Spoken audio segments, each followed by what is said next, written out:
Welcome to Haunted Homebodies, where Halloween isn't just a day, it's a lifestyle. I'm Ashley. And I'm Sarah, and we're your guides through the delightfully dark corners of comfort horror. Grab your machete and your milk duds. It's time to go to summer camp. Unfortunately, we have to start with a brief content warning for today's episode. We will not be going into detail, but there will be a brief mention of animal cruelty in today's episode, which is awful, but it'll be very brief. We can't talk about this movie without talking about it. Hollywood sucks, and let's move on from that. Ugh. Thank you for giving me a real life warning for that as well, Ashley. I really appreciated that. I scrambled because I was like, oh my gosh, snake lover. Snake lover on the podcast. I mean, anyone who cares and has a heart will be upset by that. But yeah, it's very you as true. My snake loving bestie, I was like, oh shit. I was watching it and I was like, I gotta text her. Luckily I got it in time. Thank so you didn't see it. You didn't see it. Well, I did end up watching it because I wanted to comment.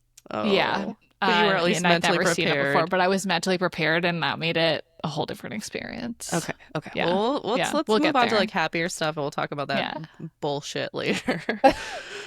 So let's start by wishing all of our homebodies a very happy Friday the 13th, because this will be our first Friday the 13th as a little cute little Halloween horror podcast. So excited. Love it. Great holiday. One of my favorites. Love when it happens in October. That's the best. That happened last year, didn't it? I feel like we had one last year. I think it did. It was recent. There was one. It might have been the same year where we had one. It might have been the same year where we had like 3 or so Friday the 13th. Yeah. Like there were so many Friday the 13th. I think one of them was in October, and it just felt like whatever the Halloween version of Y2K is, but like good. Yes. This is the most haunted year. Something's happening, and I love it. Good vibes. I have a question for you. I think I already know the answer. Are you a gamer? I am not, because I am so bad at video games. Me too. Do you think it's because we grew up together and never played them aside from maybe Mario Party? I mean, we played The Sims nonstop. Are you a computer gamer? No. Yeah. No, I don't do any of that. I don't. No, I don't have hand-eye coordination. Right. I don't have the attention span. They always seem like they're going to be super fun, and then they're just kind of fizzle up. I am married to a gamer, so like no disrespect, just not for me. No. And why again, am I asking? I'm bad at them. Why am I asking you this question, Sarah? Well, I just talked about how I don't like video games. There is one video game that I requested my husband purchase, and it was Friday the 13th, the game. Yes, Didn't know real. that existed. Yes, it's real. And yes, it seems very retro when you look at the graphics, but it is relatively recent. I wanted him to buy it because it came out when I was like relatively immersed in the horror community. I was like living my best horror life a few years back, and he bought it for me, and it was like really cathartic while I was pregnant. I would just have these moods where I'd be like, I want to go kill some camp counselors.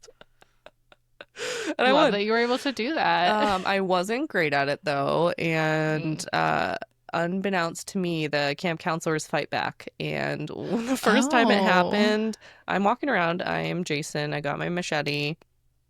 You know, I'm in charge. I am unstoppable, some might say. And someone threw a firecracker in my face. I was pregnant and I started to cry. And Chris is like, sorry, trying to coach me, being like, do something, like just move, like move away, like hit them, kill them. And I'm just like bawling, being like, why would they do that? He's like, you're trying to murder them. What do you mean? Well, okay, but in fairness to you, because they don't fight back in the movie, it's just like death after death. Right. Immediate. Right. And there are those aspects in the game where it's just like sleeping bag against the tree, and I'm like, sucker. But then they like punch me with a dinner like fork, and I'm crying. Whoa. Well, I blame the pregnancy hormones, you know. That's fair. Yeah. Good game though. I will probably whip that out when you come to Maine this summer. Oh We my can gosh, play I am together. actually It's so excited to fun. play this. Retro Yeah. video games are totally different It than, has that retro yeah. vibe, even though it was released, like I said, pretty recently. I think you're really gonna enjoy it, and you just get to walk around Camp Crystal Lake. It's so fun. I love it. That I feel like is all I'm gonna do. Are there other Ugh. activities you can do besides kill camp counselors? Like, can you go canoeing? He can like walk under the water. Well, okay, so you Oh, have to get to a certain level in order to be a camp counselor, and then you can be like the chasee instead of the chaser, oh, who's always Jason. I never got there, and I haven't made Chris play it enough because he's the one where I'm always like, beat this level for me. I love that. But no, you're just basically so far Jason. It's just me trying to figure out how to not stare at the ceiling or the floor, or like I'll walk into a corner and be like, "Where am I?" Because that's the level that I'm at. I have it set on like the easiest level, and then you can pick like how many counselors will be running around the camp for you to hunt down, and the goal is to like get them within a certain period of time. Wow. You It's so know, fun. this though would, if that is actually what happened in the movie, it would make more sense. Yeah.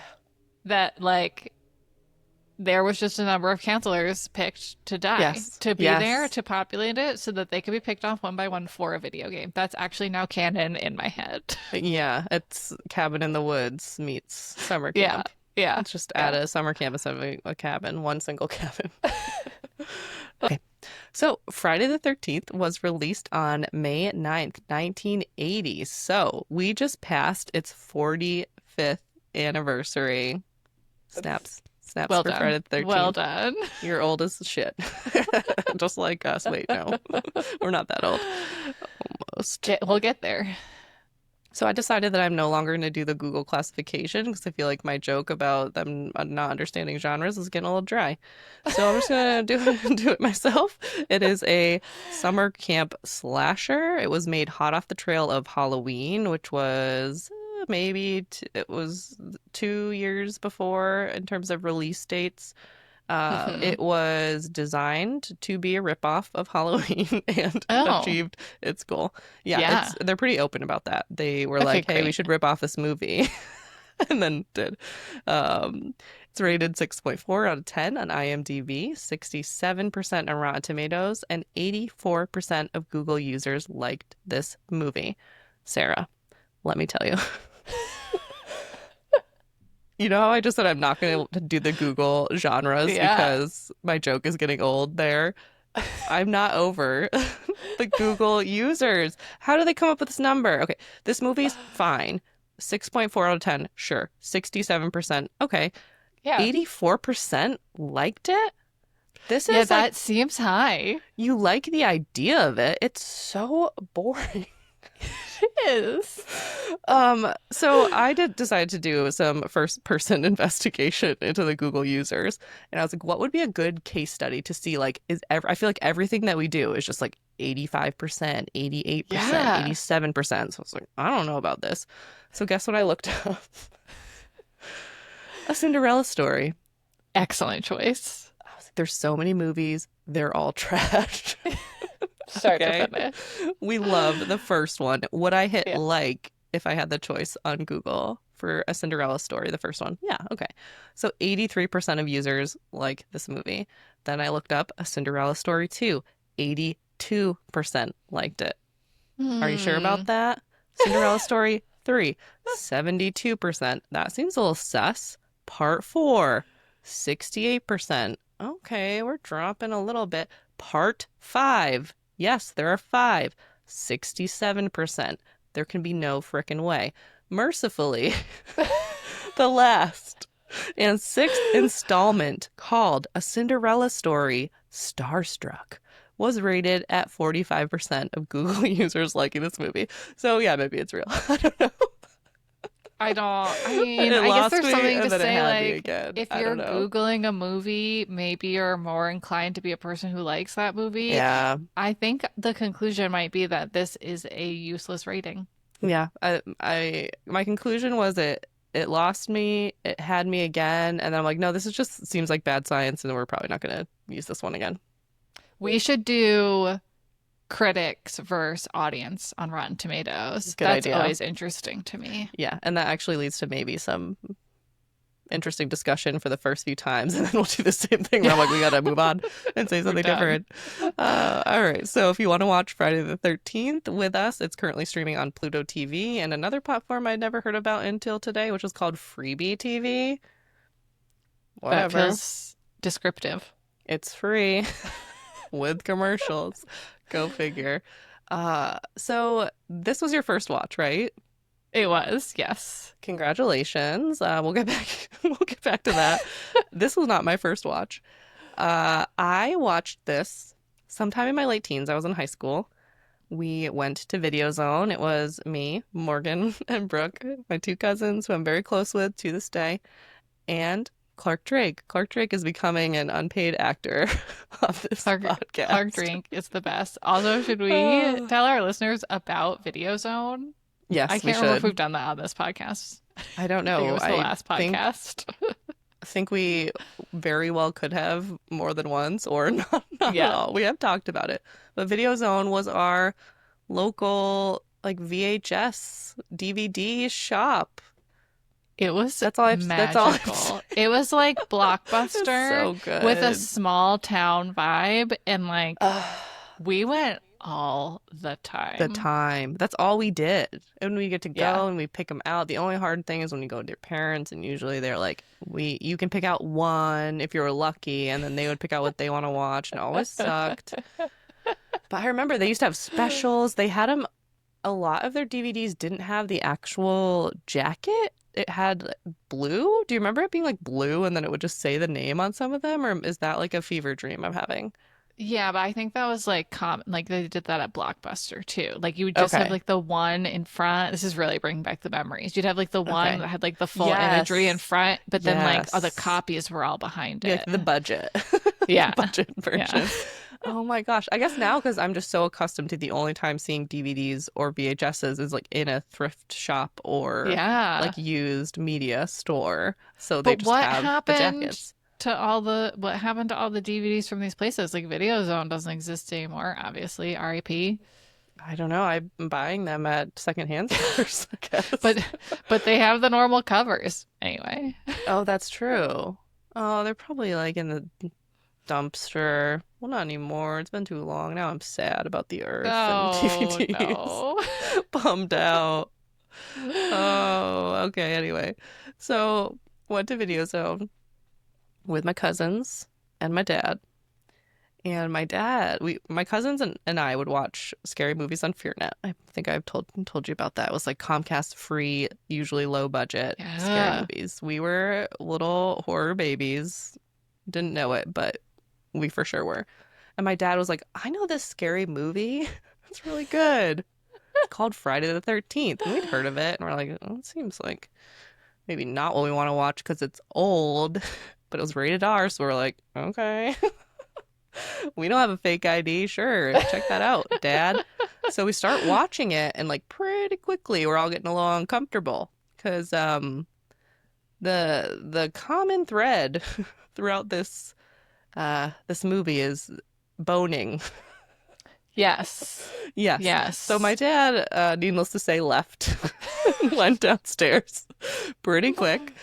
We proceeded to watch the rest of the movie. I remember thinking it was gross, probably more because of the sex than the killing, but it was definitely more gruesome, I think, than a lot we had watched. We were definitely the type who would Mm. start a FearNet movie, and if it was like too gory, we would just back out and try to find one that was just like a little more of a thriller. I didn't like it. I was like, this is old and 80s. So it was like basically everything I didn't like back then I like now, like the retro vibes, the camp vibes, the like really silly, over the top kills that are just like so bad. They're good. Um, but still like the movie has no plot and like sex is just like a plot device. And I've never been Yeah. a fan of that. Will never be.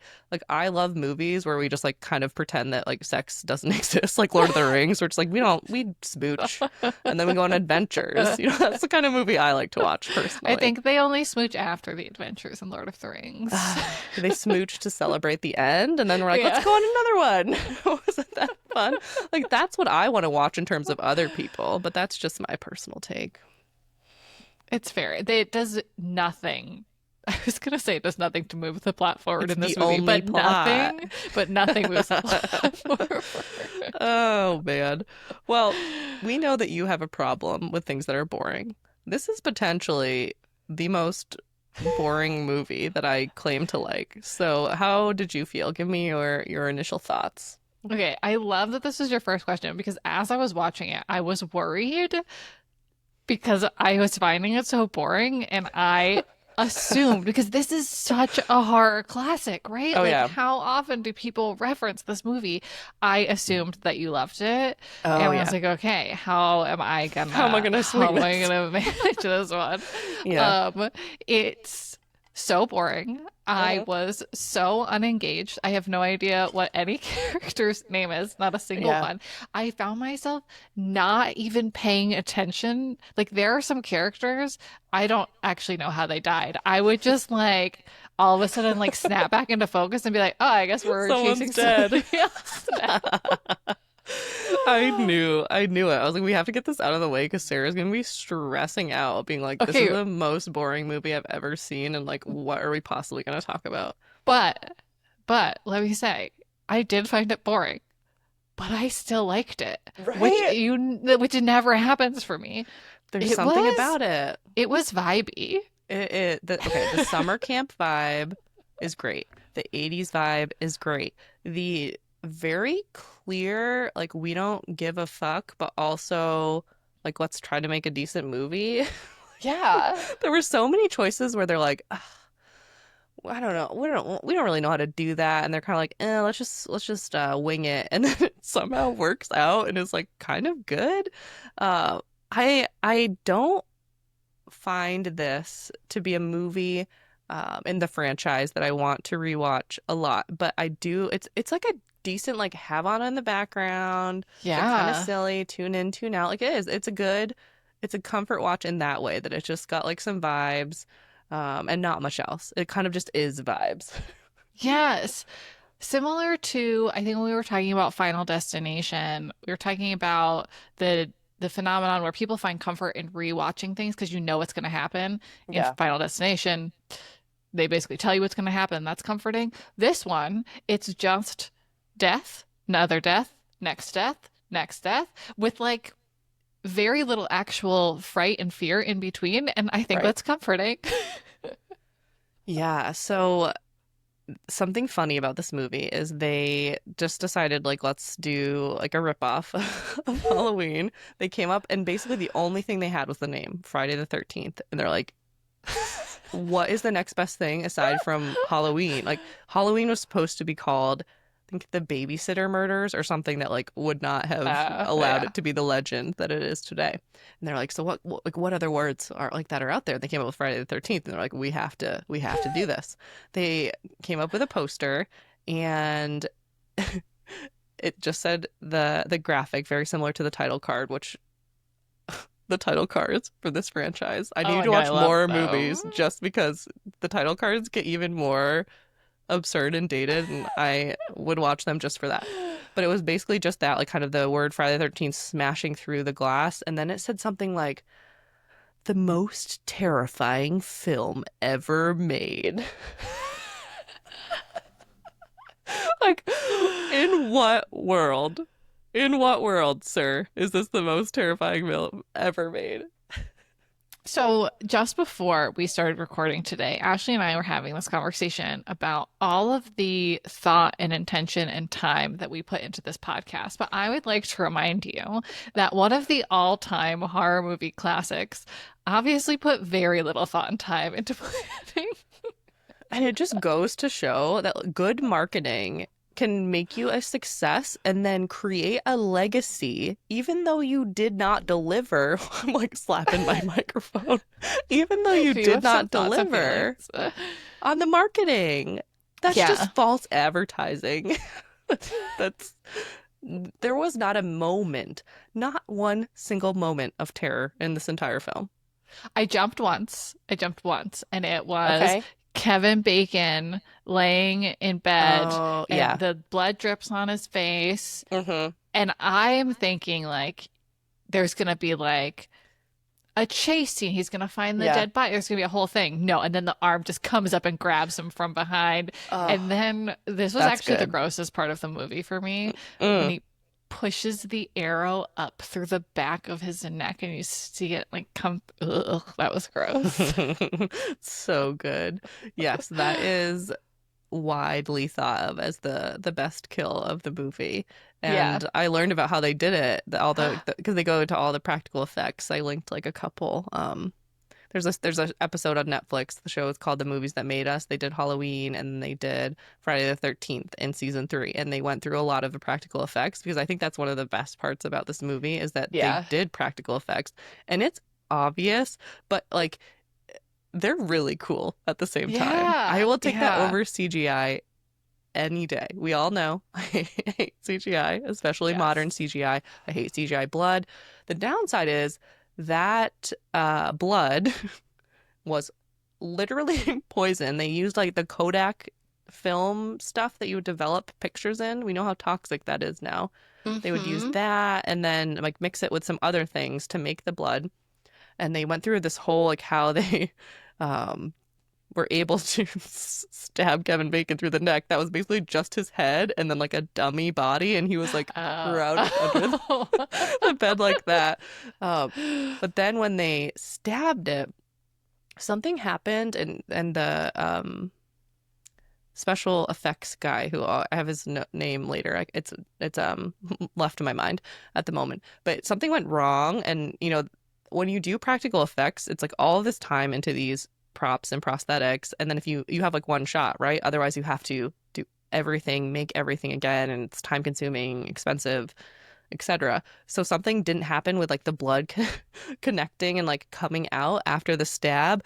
I think the tube came out or was supposed to spout. So he grabs the tube, puts it in his mouth, and blows. So that's why it was kind of like dripping and then all of a sudden like shoots up and it hit Kevin Bacon like in the face and I think almost the eye. So like his like reaction is genuine, like that wasn't supposed to happen, and they were just Wow. rolling around in toxic goo.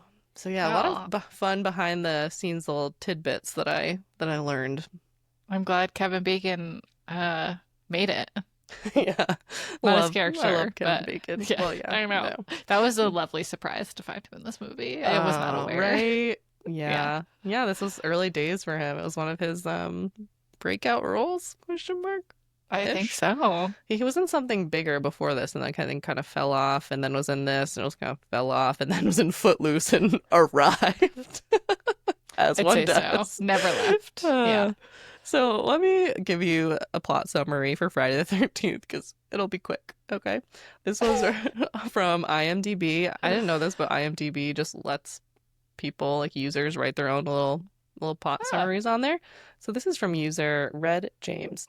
In 1957, a young boy named Jason, this is actually kind of a spoiler. In 19 in 1957, a young boy named Jason drowns in a lake near Camp Crystal Lake. The next year, 2 counselors are murdered. In 1980, a descendant of the original owners reopens Camp Crystal Lake with some counselors' help. The counselors get killed one by a mysterious person. Could it be Jason out for revenge? Question mark. I don't know, Sarah, could it? One of my favorite things about watching this movie is that the first scene in Scream where she gets this question wrong, and then on the podcast you asked me the question of who's the villain, and I You got got it it wrong. wrong. Now I Yeah. know. Now you know, and you'll never forget it, will you? No, So when I call no. you with my ghost face modulator, you'll I will know. probably remember. I don't know. This is a pretty boring movie. That's true. That's true. No, but you cannot No, I'll forget Mrs. remember. Voorhees. She's the only good Never. part of this movie, Yes. arguably. So, I mean, that plot summary pretty much describes the entirety of this movie. Counselors are getting picked off one by one. We also see in real time, which I think is part of what people like about this movie, especially if you're a Scream fan. We see the rules described Yes. in Scream laid out there for you. Don't have sex, Hmm. don't do drugs, etc., etc. Like this is part of that origin story. Scream could not have existed without Friday the Oh, 13th being this terrible. absolutely. Yes. So as the description said, we start the movie in 1958. We're doing a flashback scene similar to a movie called Halloween. I don't know if you've heard about it. Two camp counselors are about to get it on because, like, what else are we going to do in this movie? And they are killed by an off-screen killer. The movie has several shots that put us in the killer's POV. Friday the 13th was not the first to do this. I want to say maybe Black Christmas was, which was a great movie. Hmm. Far better than this one. We'll talk about it at some point. It's great. But still relatively new to have this perspective where you don't really know who the killer is. So, how did you feel about that aspect of the movie and the kind of very subtle whodunit aspect? I mean, it wasn't really whodunit because there were no red herrings, there was no No. mystery or really like allusion to like who this could have been, but still a whodunit. We don't know who's doing it. The killer point of view thing was interesting. I mean, as I reflect on this movie, that is boring, but like I'm looking back on so fondly right now. I think the cinematography is actually really interesting. Yeah. And a part of it is this, like all of the shots of the killer's point of view when he is when they are watching someone like from behind the trees as they're playing in the lake and things like that. Yes. That like if there was any creepy part of the movie, it was that. And there's no the showing of the killer, just like in Joyride, which we talked about 2 weeks ago.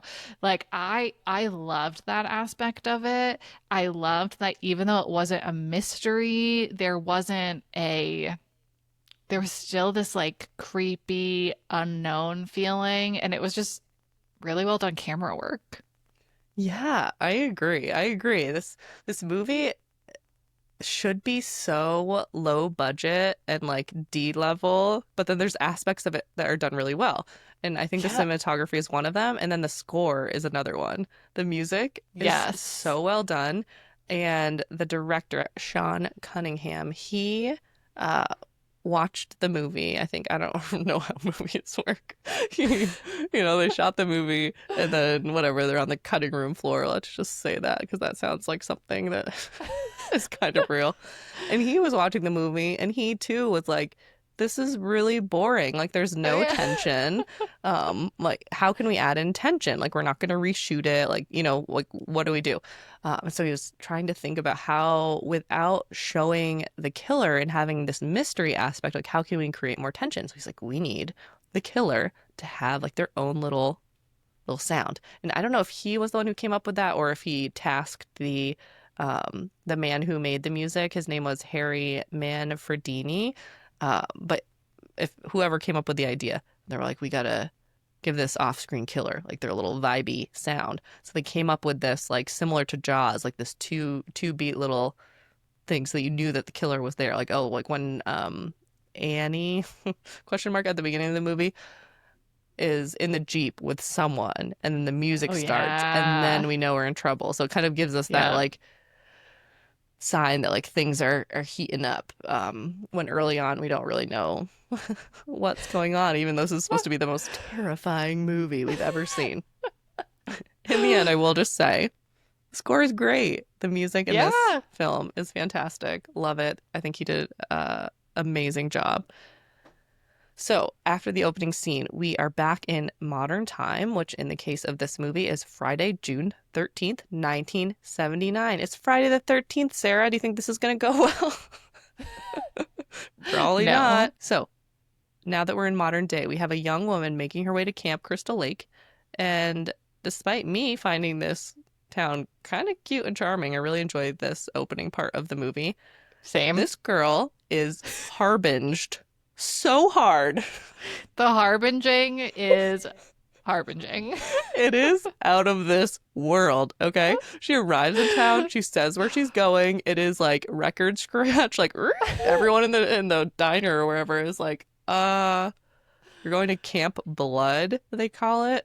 They're all giving really weird vibes, and she is like, I don't give a shit. I'm following my dreams. I think she's gonna be like the chef or something. And then we get Ralph, the ultimate harbinger. He is the harbinger Truly.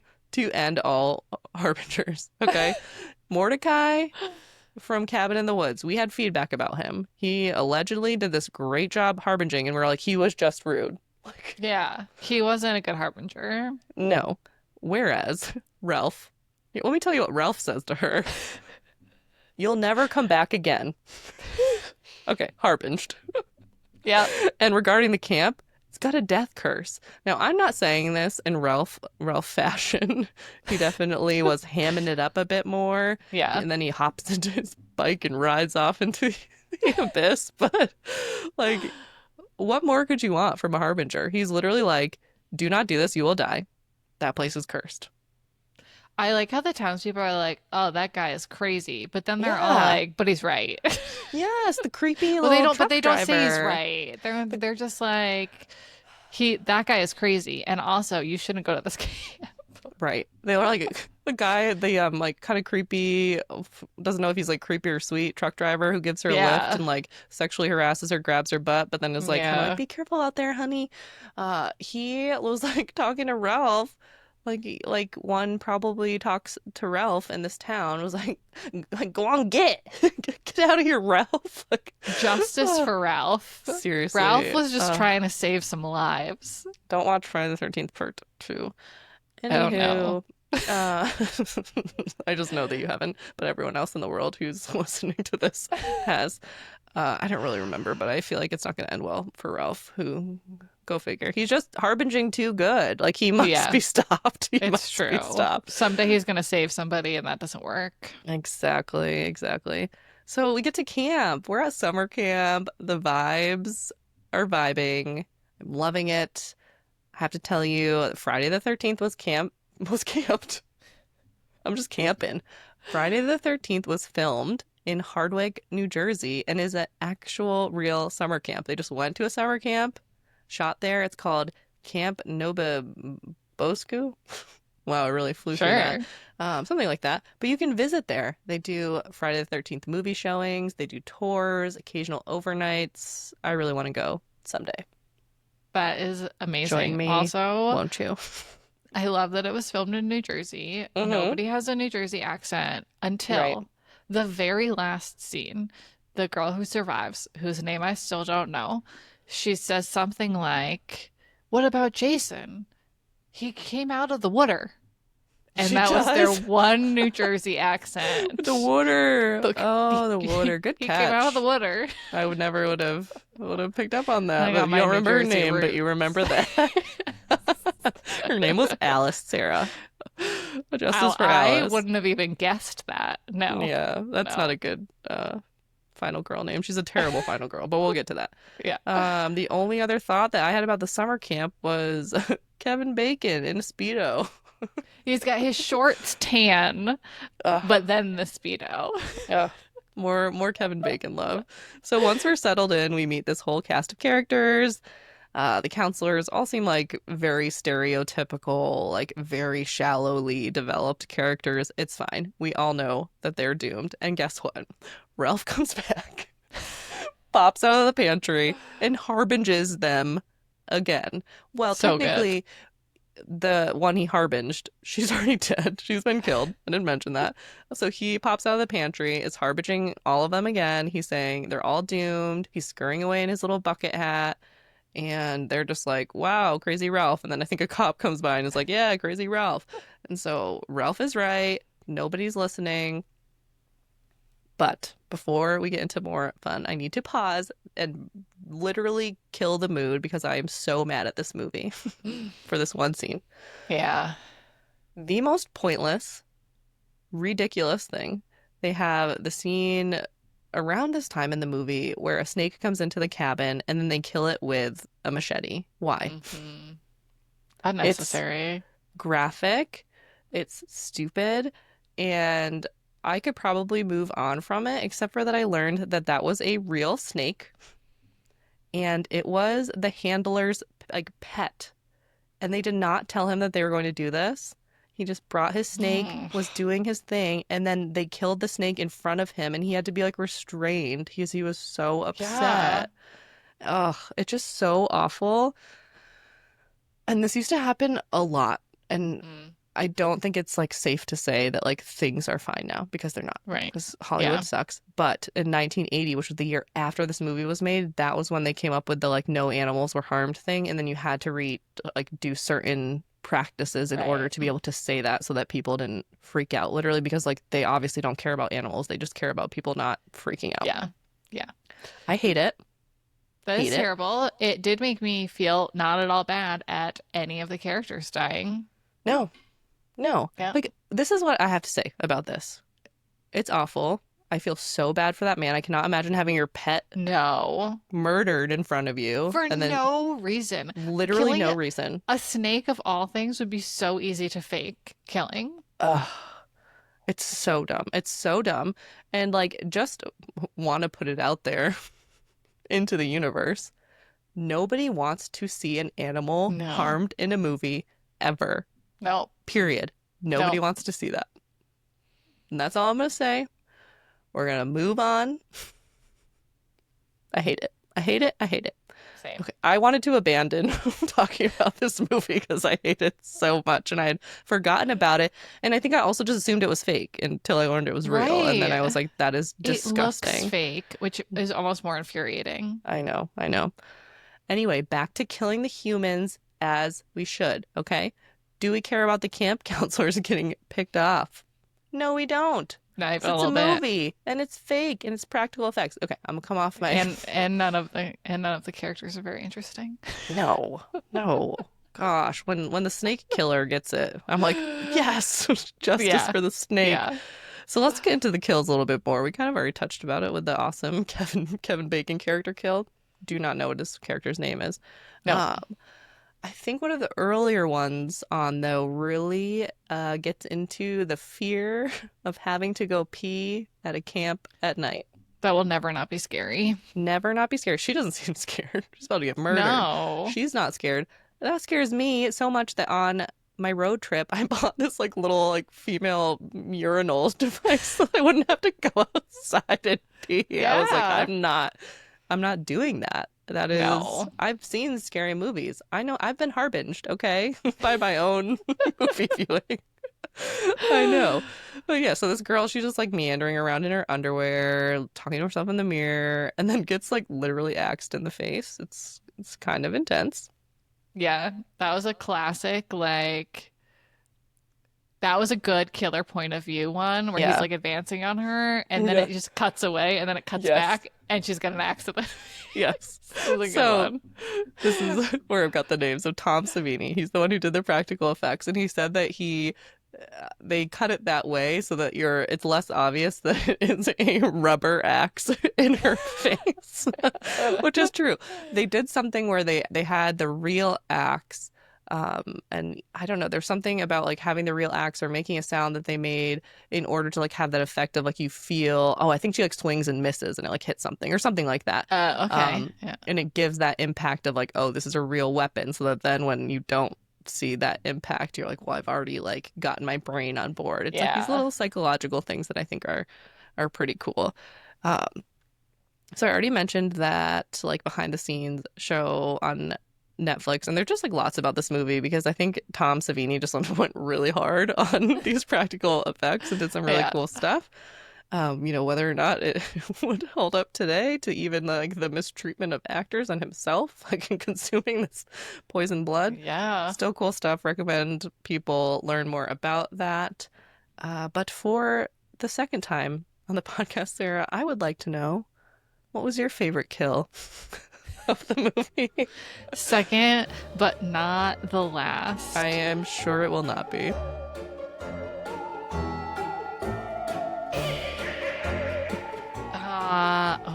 That is a good question, and it is because I am stuck between. Oh gosh, there's so many good ones. They are all good. I mean, that's the only like thing that's Yeah. happening in the movie, but I feel like, well, not all of them, but most of them are interesting I have a and feeling creative. I know what one you're gonna pick, so I'm gonna go axe in the face. I thought the killer point of view was good. I thought the practical effects were great. Yeah. That was a very just like she should have been scared. She wasn't scared. She was scared for like a second. She barely screamed and then she was dead. Totally. Yeah. I don't, that girl has no fear. I don't understand people who Yeah. are just like walking out in the woods in their underwear. But anyway, Well, they're dead people, so there you go. we have fears. They're called survival instincts. Are they called anxiety or survival instincts? TBD. It Same depends thing, on the day. man. That's true. That is actually Yeah. true. So my favorite is the Kevin Bacon one, aside Mm. from the final kill of the movie, which we'll get to later. Okay, great. So we're there. We're in Act 3, okay? We've had these kind of semi-intriguing killer POV shots that we've mentioned, a couple like semi-tense moments, definitely some entertaining kills. But the movie actually gets interesting, in my opinion, when Mrs. Voorhees shows up. Yeah. She's played by Betsy Palmer. I don't know her from anything else. She was a Broadway star. I thought she was phenomenal. Like, I don't think the acting is as bad as it should be in this. Like, I don't think the acting is really a No. problem. It's like kind of fine for the most Yeah. part. It's a little Uh-huh. weird. I guess a lot of them were like off Broadway stars as well. They just like plucked them and were like, come be in this movie and then like go back to Broadway, do whatever you want to do. But yeah, I thought they were all like good actors, but she was so good. I guess she got the script and was like, this is shit. And said that like in front of the director at like a later interview, being like, I saw this and thought it was like really shitty, but she wanted this new $10,000 Volkswagen, and that was one Yeah. of the roles going to play. And she's like, It's whatever. like a sign. So she shows up in her light blue turtleneck sweater. For the first like couple seconds, she seems really sweet. So I want to know what you felt when she comes out and says she's an old friend of the Christies. I was barely paying attention at that point because I Oh was so bored by no. this movie. Oh no. But let me just say that Mrs. Voorhees is where this movie, which has not been campy Yeah. in the metaphorical sense, obviously it Right. takes place at a camp. This movie was not campy until she showed up, and then it dials the Yes. camp up to 10. That is part of why it gets interesting. And she has this whole like Smeagol Gollum, like she's talking to her herself, like Yeah. and it's clear that it's her. She literally lays out her entire. She has like a monologue laying out her entire motive and revealing that she's the killer, kind of in one fell swoop. And it is very campy and almost cheesy, but I feel like still creepy. Like, I don't know, she's Oh, able to yeah. deliver it in this way that is so cheesy, but also I'm like, I'm scared of her. She Yeah. is just this level of unhinged. And also at this Yes. point, we know that she is some sort of like upper middle-aged killing machine.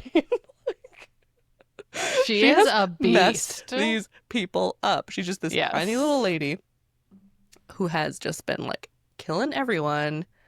And also, like, did she change her sweater? Like, she's not bloody. Camp, I Ashley. It's camp. I get that they're like, for a very brief moment, trying to be like, oh, she's an ally. Like, she's gonna help Alice. Yeah. She's gonna get her out of there. And I do like that. Like, you think you're safe. I like that trope. You think you're Yes. safe, and you're actually Yeah. with the killer. Big fan, and I think it's well done in this. But also, like, makes no sense. She has been like hacking up the camp. Also, because I'm overthinking this movie, because like, what else am I supposed to do? We have this like the story of her son like really tragically drowning, and then her getting revenge by killing the camp counselors in 1958. And then she also like takes like the truck driver at the beginning alludes to her taking more steps to try to keep the camp closed, poisoning the water, starting fires, etc. Why did she not kill all of the camp counselors in 1958? Why just the two? Oh, Ashley, you are definitely overthinking this movie. Like, nobody that made this movie asked that question. I need to be there. I need to ask these questions. I guess I could Yeah. have ruined the movie by like trying to like make it make sense. It's Anyway, another one of those where, like, it is as good as it is because they did not overthink it. yeah, fine. Ugh, anyway, I still that's true. It's camp doesn't make sense, but do you know what I mean? Like I need it to be like follow a logic to a certain extent in order for me to still suspend my disbelief. It's complicated up here, okay? It's fair. It's It's fair. complicated. we have this really hysterical showdown between Mrs. Voorhees and like I guess we'll call her final girl Alice. Alice, I don't hear her name ever come up when you're talking about like epic, No. awesome final girls. Never hear of her because she is capital B, boring, Yes. okay?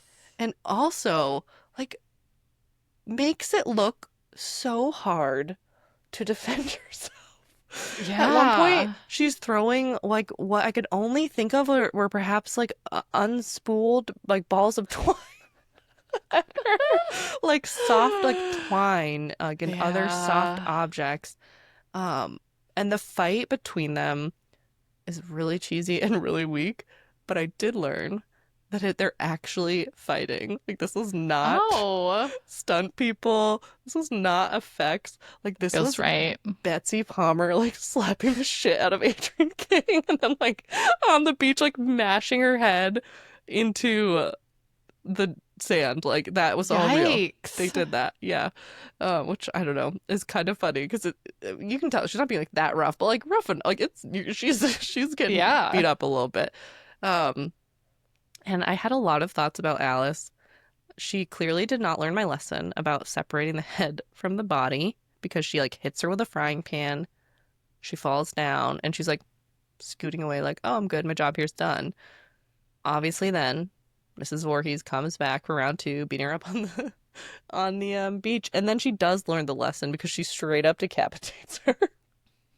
What a turn of events from twine and gentle boop on the head with a frying pan to full on decapitation. Were you ready for that? I thought that that was going to be your favorite death of the movie, the decapitation. It was a pretty good It's a one. close second. Yeah. I think I don't know, maybe I'm just like over decapitations. I'm like To be been there, fair, done that. It was unexpected. You also have to understand. I saw this movie for the first time when I was probably 16, 17. I have now seen it yeah. so many times since then. This is your first time seeing the beheading, so it's probably a little more exciting. I was not excited by a lot in this movie. Which again does not mean I didn't like it, No, but it's fine. it was all vibes. For sure. Exciting For was sure. not an emotion I felt. That is fair. Tell me what you thought about Alice's choice to hop into a canoe after beheading Mrs. Voorhees and just enjoy a little floaty float. Were you with her? Would you have made a different choice? So the jump scare where we're meant to think that Jason has come up out of the water Water. to kill her. Yeah. At no point did I think that wasn't real because my immediate reaction was, yeah, all right, it feels like this movie would do something like that. Okay. Like Yes. I thought it was just going to end like that. And I was like, okay, Yeah, that's fine. totally. So I guess the movie, they were like, we need an ending that has a jump scare like Carrie. Like literally the whole movie was just like, we need to copy this part of this Yeah. movie and this part of this movie. So at the end of Carrie, I don't really remember that movie too well, but she reaches up like bloody hand and like grabs someone. It's like we need something like that. Well, they did it. But the great thing is one that I think it was actually pretty scary. It's dumb, right? It's dumb, but Yeah. it's effective in its jump scariness. I think the Yeah. first time that did make me jump. I do remember that. And I remember not expecting that. And then it also opened the door for the rest of the franchise. So I just want to briefly talk about Oh, okay. the franchise that is Friday the 13th because this was your first foray into the franchise. You're obviously familiar with like its existence and the existence of Jason Voorhees. So was it surprising? Like, were you fully prepared for just like him not being in this, aside from that No, implied I last did scene? think that was very strange. Like I knew he wasn't the killer because of Scream, Right. and then being reminded in the pod because I didn't even remember it the first time. Yeah. But I thought that was very strange because he's Yeah. such a recognizable pop culture figure. Yeah. That was weird for me. Yeah. So this franchise is so bizarre because so obviously Mrs. Voorhees is dead, right? She is dead. Jason has come back as some sort of strange looking swamp child. We don't, questions are questions are Yeah. there. So then in the second movie, he is the killer. I mean, he's just the killer for the rest, I think, except for like one where they randomly are just like, it's a Jason impersonator. I don't remember, but I'm having like a weird recollection of that. Like, this franchise is so weird. But, like, you know what Jason Voorhees looks like, right? Like, Yeah, hockey mask, totally. kind of grungy outfit. Like, he didn't get the hockey mask till the third one. So you watch the second one, and Weird. he's literally wearing like a potato sack with like one hole cut out of the eye. I can't wait to Oh, cover these other movies. oh, they're so funny. Like, we will not cover every one because they're just some are just not worth our time. But there are Sure. some that are just like way more entertaining than this, and also just like, if you can imagine it, like dumber. I can. Somehow I Yeah, can. I Because, know. like we It's weird. said, it was a boring movie, but so Yeah. many things about it were well done. Yeah. But horror sequels are never well done. That's true. That is true. And they really went places. Like, I think because this franchise was so all over the place, there and it started with the like, I don't I get the dilly gaff. Do I look like I give a fuck attitude? That they just rolled with that. We're just gonna try this and try that. Like, they weren't worried. Like with Halloween, it was like they had this movie that was just like, wow, what a masterpiece. And you just really captured something, and then they just Mm. didn't know where to go from there. Whereas this movie, they were just like, meh. Let's see. Wasn't a masterpiece to start with. Whew. But It was again, something. I enjoyed it. Yeah, same. It brought Same. me a good feeling, Yeah. which I recognize as messed up.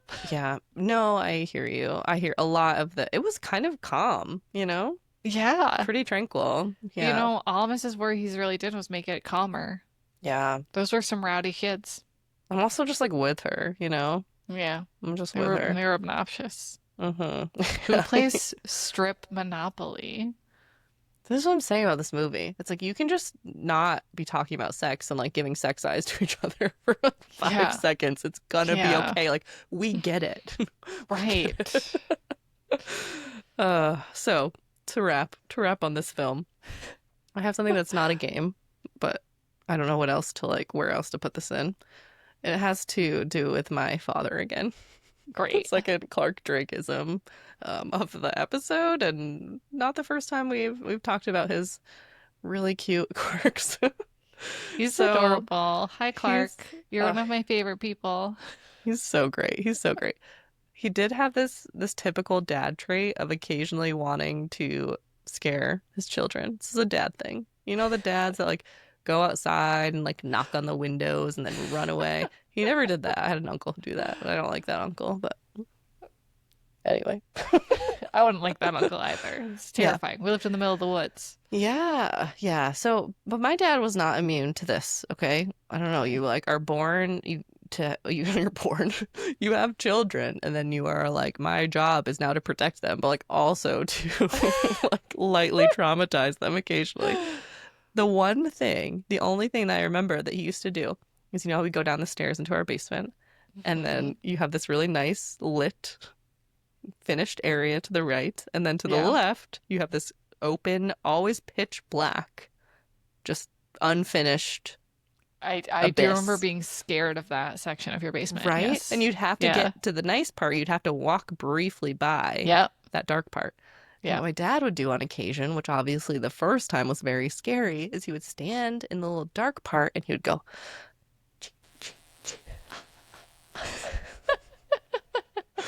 and he still does this whenever he's like trying to be creepy, just not even hiding. He'll just do the little Jason chant. Very out of character. But he's just always like, I don't know, there's something about Friday the 13th that connected with him too, probably because it's like outdoors and, not that scary. But I want to reveal to you something, Sarah, that is going to make you cool in the horror community. Or Okay. cool to me, at least. You're already cool to me, but, here All we right. go. So, everyone thinks it's spelled CH, and then like AH. This is like Okay. everyone agrees to, okay? It's All not. right. That's what it sounds like. It's not.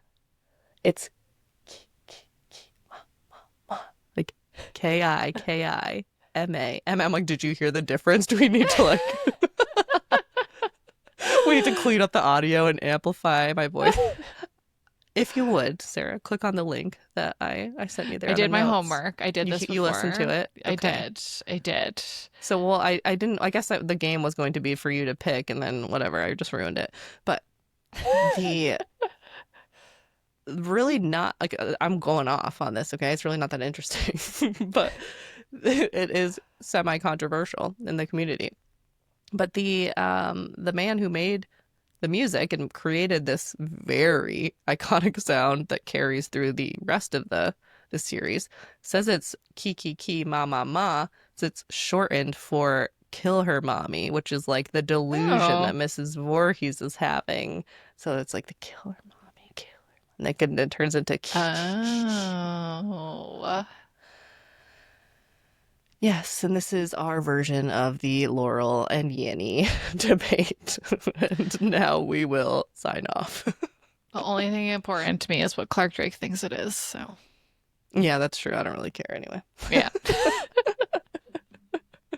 Nobody, I just did that. I just tried to demonstrate the difference and they sound exactly the Yeah, same. they kind of So do. if anyone asks, it's Kiki Ki, Ma Ma Ma, and you can say it like that. Not chi chi chi, ah ah ah, and get really sassy and attitude and know it all about it, okay?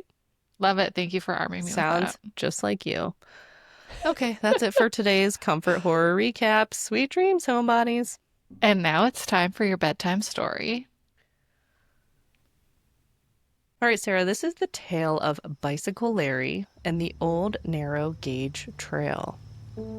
So there is a path that runs through the forest in the small town of Randolph, Maine, that according to Travel and Leisure is one of the 10 most haunted forests in the world. Ooh. You might be thinking, Ashley, don't you live in Maine? I'm going to say, Sarah, yes, I do. I sure do. You already know that. I live about 30 minutes from here, so you can bet your bottom dollar I'll be scooty scoot scoot and going on a little nature walk. But Exciting. you can let me know if that sounds like a bad idea after I read you this story. The allegedly haunted section of forest is pierced by a walking trail with an interesting and at times very dark history. Aren't they all? Mm. It is known today as the Old Narrow Gauge Trail. The trail was originally a railroad built in the late 1800s that spanned approximately 5 miles and was utilized for transportation of people and of goods from Randolph to and from the nearby Togus Veterans Hospital. Now, Sarah, I'm guessing that, like me, when you hear late 1800s and hospital in the same sentence, your red flags are like, wee-oo, wee-oo. I know where this is going. Strangely, no, that's not where it's going. Wow. Right? All that foreshadowing for nothing. So I tried to sniff it out because that's what I thought too. I was like, oh, I'm going to get some dirt on this hospital. And I didn't do a deep dive because girl don't have time for that anymore. But Yeah. I really didn't find anything. Usually it's just right there. It's just like abuse, neglect, mayhem, feces. It's just very sad. None of that. I didn't see anything. Feces. Honestly, that's just when we did the medical podcast, it was just like half of it was talking about poop, sadly. But let me share a little bit about what I did find out about Togus Hospital. Before it was a hospital, it was a hotel, and a fancy one at that. In 1858, the Togus Springs Hotel was opened on what was said to be a healing ground by the Wabanaki Native Americans who originally inhabited the land. A man named Horace Beals invested a buttload, that was my writerly adjective there, a buttload of money into the project, somewhere in the neighborhood of $250,000. Of course, I tried to punch this into the U.S. inflation calculator. The official one that I could find only went back as far as 1913. This was too old to be converted. But based on if this were 1913, it would have been over $8 million. Wow. It's a lot of dollars. It's a lot of dollars. The hotel was outfitted, though. It had everything. It had a full-size pool, a racetrack, a bowling alley. It had other amenities. It was just this big luxury hotel. Mr. Beals was hoping it would be a success, like this other place that I don't know anything about called Poland Springs Resort, which is still open. It's also in Maine. he was wrong. I don't know if he was a nice guy, bad guy. I don't know if I feel bad for him. It didn't happen. His investment did not pay off within a decade. I don't know if it was like closer to 10 years or less than it wasn't open for long. It closed, was sold to the government for $50,000. Wow. Too bad. The government was then like, I sound so callous. I'm like, sucks to suck, buddy. So the government converted the hotel into the National Asylum for Disabled Volunteer Soldiers. And by the next summer, 200 or so men, mostly Civil War veterans, were living there.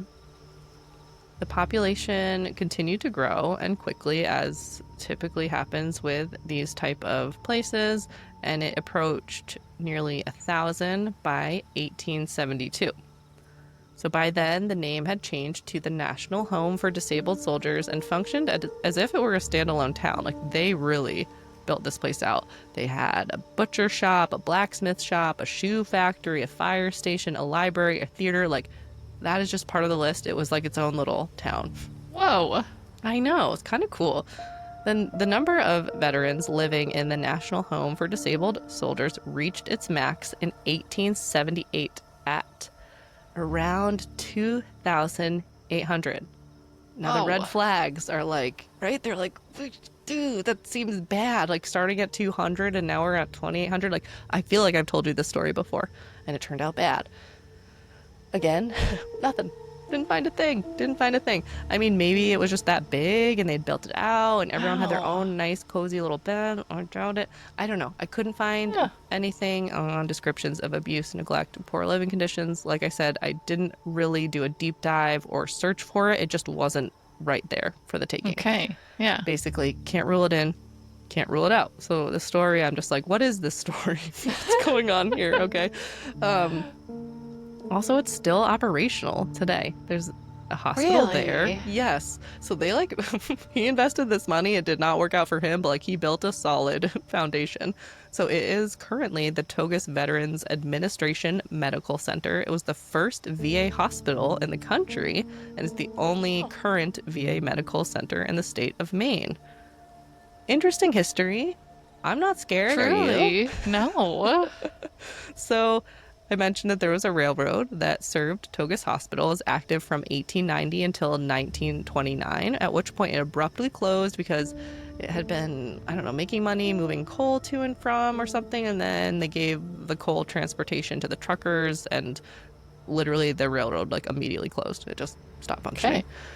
It remained abandoned there for a long time until 1985 when an Eagle Scout troop was like, we should do something with this creepy old abandoned clearance through the woods. And it was made with the help of the town of Randolph and some other organization into a walking trail that's known as the Old Narrow Gauge Volunteer Trail.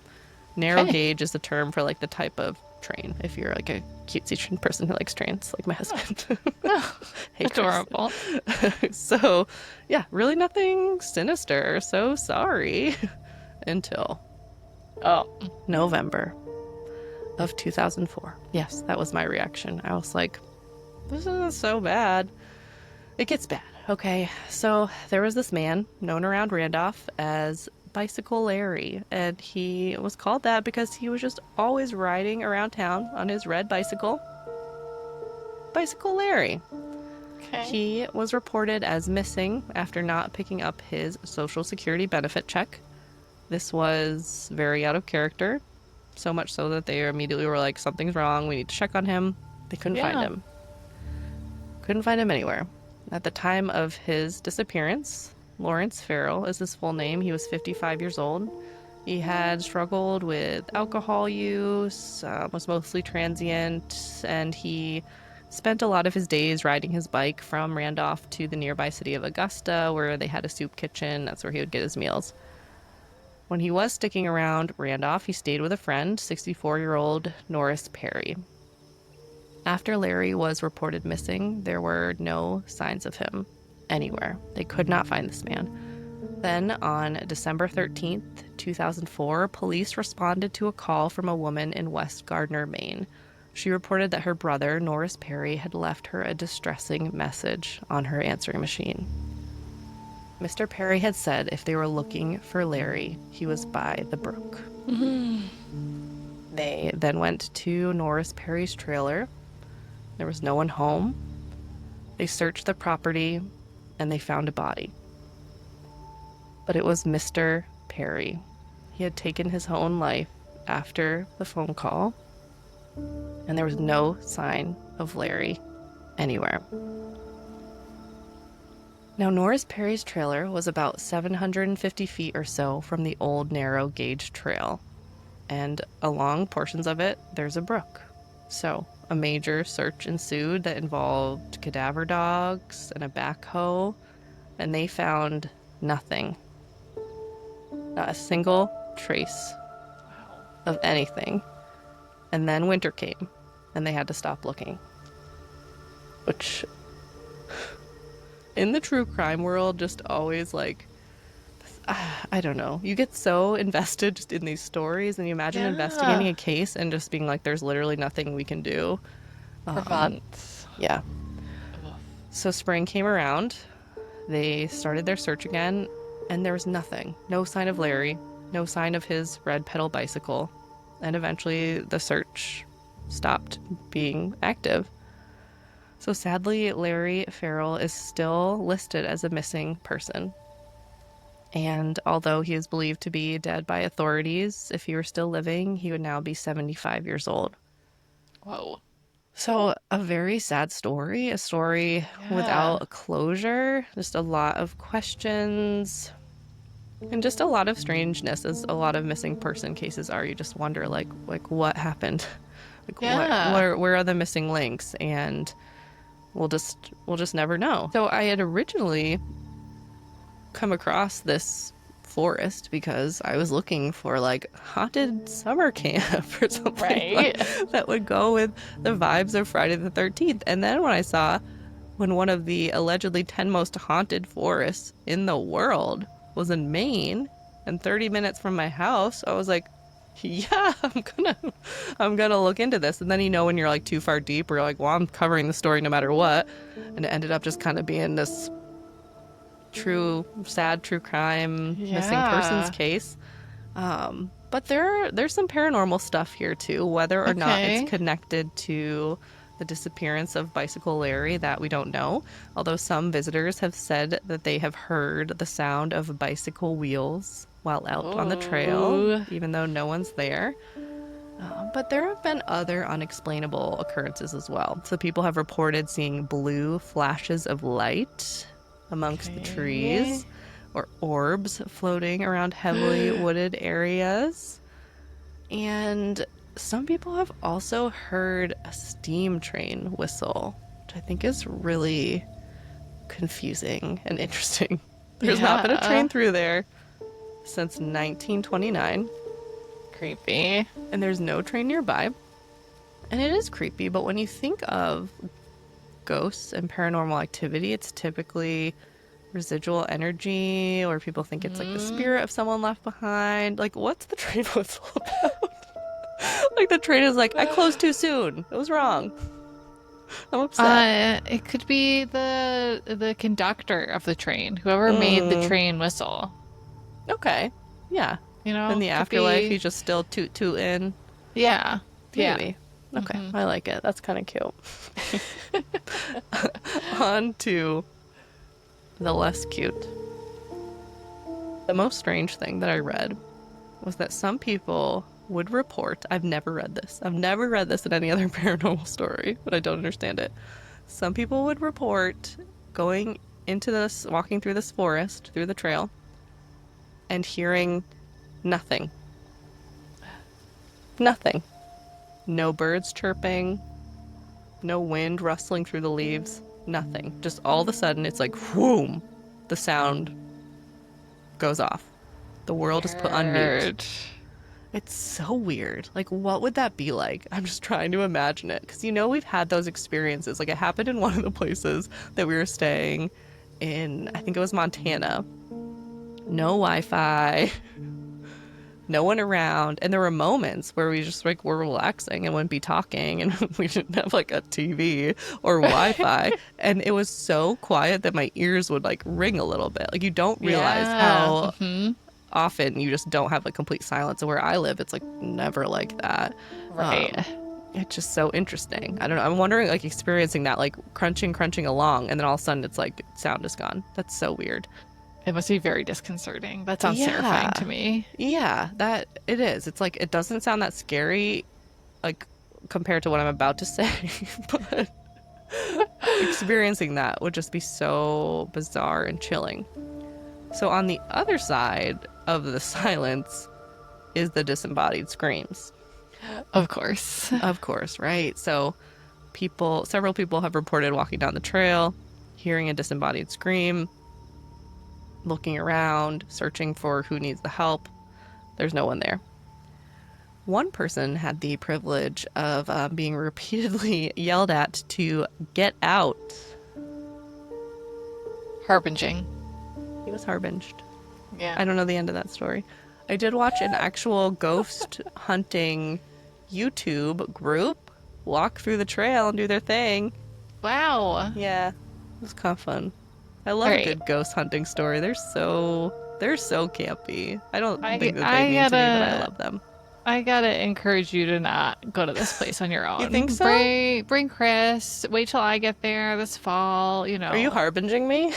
I'm harbinging you. I don't know. Something about it tells me I'm fine. Yeah. See, that's what I don't trust.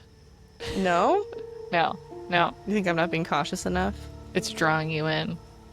Ooh. Mm-hmm. Scary. Mm-hmm. Yeah, okay. But if you do go, let me know how it is.